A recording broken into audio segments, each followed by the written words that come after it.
What's up, YouTube? This is your girl, Megan the Maverick. If you are a returning member to this channel, what's up, cousin? How are you?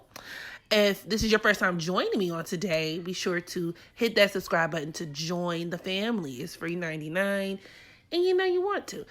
And if you're feeling a little spicy, click that notification bell so you'll know whenever I come on here and make a post. So, with that being said, I want to talk about this Kevin Samuels situation. Now, Kevin Samuels is a dating coach, I believe, or a lifestyle coach. I'm not too familiar with his platform. So if anybody knows more than I do, okay, in regards to him, feel free to inform me and educate me in the comment section. But my understanding of the situation is that he is a lifestyle coach slash dating coach, and he preaches about high value men. And it puts me in the mindset of a lot of these femininity channels like Chrissy and a couple of other people, right? Where they craft their channel based on the needs and the wants of women and how to help women attain hypergamy and that kind of thing. But it kind of strikes me as the male equivalent to that. And he went viral because he did a video, or it was a segment where a woman called in, right? And she is asking him advice, I'm assuming, on how to be with a high value man, a man who is extremely wealthy. And he basically responds by telling her, you know, you are not it, sis. Like, you're not attractive. And I mean, the way he did it, right? I would show the video, but I don't know if I'm going to get dinged for it. But basically the way he did it was he had her rate herself. And in my opinion, she's very unattractive, but that's just me. But he had her rate herself. Apparently she kind of agrees because she gave herself like a 5.6. And then he just went on to say, yeah, ma'am, you're average at best. Okay. No man who makes this certain amount of money would want you, and you're 35 and you have a kid and you're average. You need to be with an average man. And they kind of went back and forth. And I will say my knee-jerk emotional response was like, it was cringeworthy because I'm sitting up here watching somebody getting slaughtered. Like, self-confidence, the little bit that she had, you could just see it depleting right before your very eyes. And even for me, it just made me go, God damn. Now, I'm a Virgo moon. I'm naturally very critical of myself. So I could never fathom putting myself in a situation where I would seek advice and like allow myself to be torn down. Like, seeking advice when it comes to questions I already kind of know the answer to, right? Like, if you're really fat and you're asking somebody if you're fat, or if you're really ugly and asking someone if you're ugly, or if you could date someone else, like, you know, you kind of know, you kind of have an idea what kind of response you're going to get. So I just couldn't imagine putting myself in that situation. But a lot of people were outraged, and a lot of women were outraged because, you know, it was just like, who is this man supposed to be? Who is he supposed to be to the point where he feels like he can tear down a woman, tear down a black woman? And let me say this, okay? Generally, and just from my observation within the black community, you know, I'm gonna start a series called Black People / the Black Community because I got a lot of thoughts on our collective. But when I navigate certain spaces, I notice that there are a lot of black men who do intentionally seek to tear down black women, and not even trying to be, because I know it's kind of evolved. Protect Black Women has morphed into this movement that shields black women from critique. All right, or from being held accountable when it comes to certain things. But I legitimately do see an issue when it comes to black men and just people feeling like they have to humble black women, where they have to put black women in their place. So I just find it very interesting that even channels like that are centered around high value black men are on the rise. Around the same time, we have channels surrounding hypergamy for black women on the rise. So I think that's kind of interesting. But aside from just the manner in which he delivered his message, I am normally a person who feels like, yes, there's a difference between truth and just being mean and nasty. However, the lines do get blurred because sometimes the truth is mean and nasty. Now, when it comes to men and when it comes to women and the role that men have in their currency and the role that women have in our currency have always kind of, I mean, it's been clear regardless as to not whether or not you want to acknowledge it.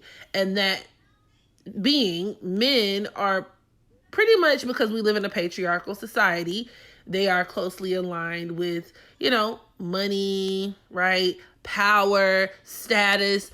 These things are very important in terms of them building, any type of worth or recognition. These are the things that most men kind of look towards to feel like men, right? And then, of course, those things in turn, a lot of times help them attract women. When it comes to women, on the other hand, we are defined, and I'm not saying that this is right, but this is just standard. We are defined by our presentation, by our beauty or lack thereof, by our image, by the way that we look. This is why, there are a lot of unrealistic body standards pushed on women, especially Black women. This is why Black female rappers tend to have very short shelf lives. This is why, women have so many issues when we talk about first world problems like Instagram and the Instagram models not really reflecting what we look like and whatever the case may be, right? There is pressure for women to look a certain way because the way we look is our currency, and it determines whether you're going to be able to attract a man who is a ball player, some type of athlete or rapper or some type of billionaire, right? Versus the fry cook from Bojangles, as Lovely T always likes to reference. When you look at the women who are attracting these quote unquote high value men, they look a certain way. And that's just, these are facts. These are not even just, me putting my feelings and emotions into it at this point. And which is what I wish a lot of people would try to do. Take away how you feel about the exchange that this man had with this woman, okay? At least initially. Try to remove your feelings out of it. And on its merits, I don't think that he's necessarily lying to her in terms of, most high value, quote unquote, or wealthy men look for A, B, C, and D. I mean, we see it even amongst celebrities and entertainers and whatnot, right? Where they have the woman that they come up with.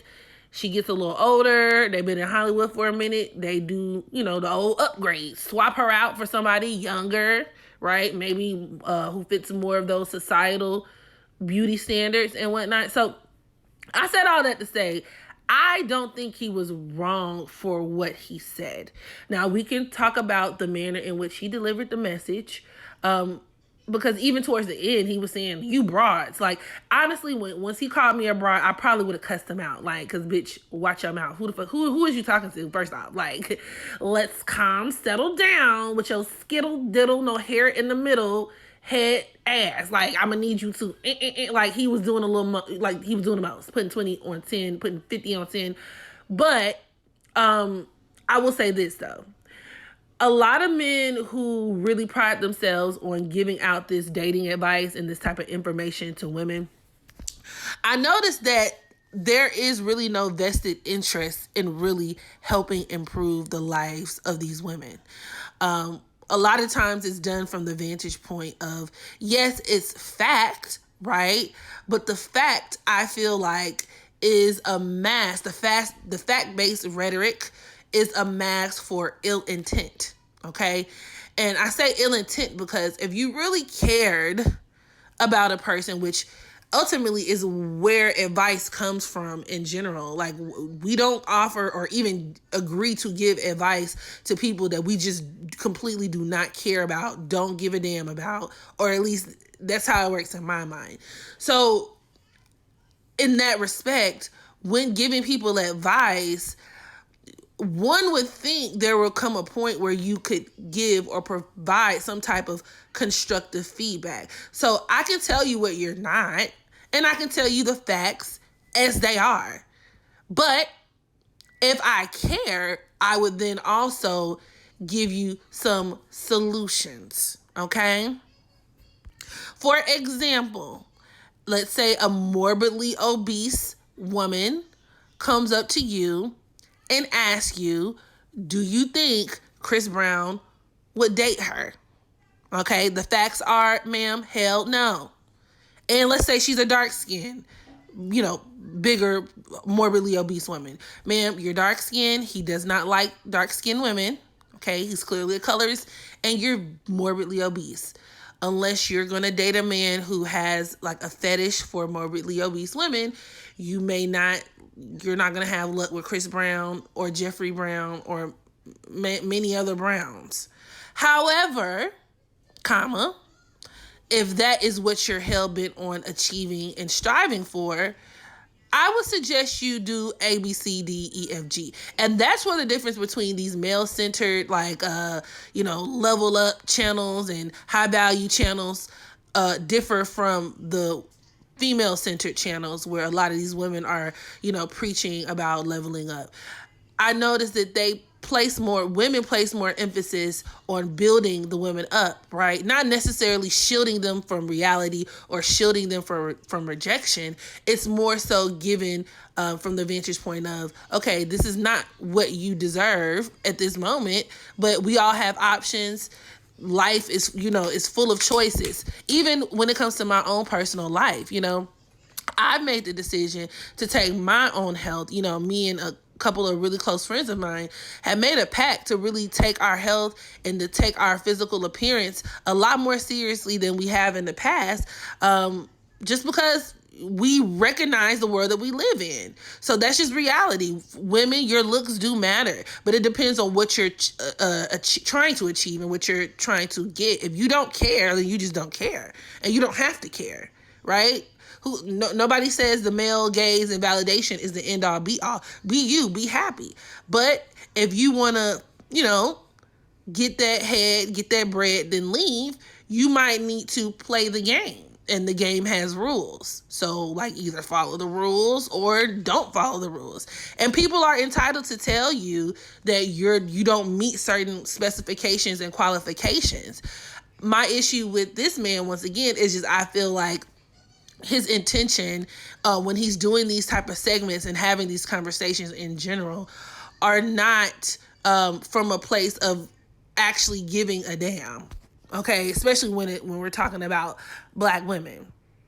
In fact, he actually looks like he competes with Black women. He gives me very much cis teens. He gives me very one of the girls, one of the queens, but neither here nor there. So that's just my opinion on that. If I can find the actual video, I'll include it in the description box because I want y'all to check it out. And then we can continue this dialogue in the comments. So let me know what y'all thought about the video. What do you think about the situation? And yeah, make sure you practice unconditional self-love so that you can love others and that you don't allow yourself to go on nobody's show so they can tell you some shit that you ain't really want to know, but you already knew the answer to. And yeah, until the next video, I holla.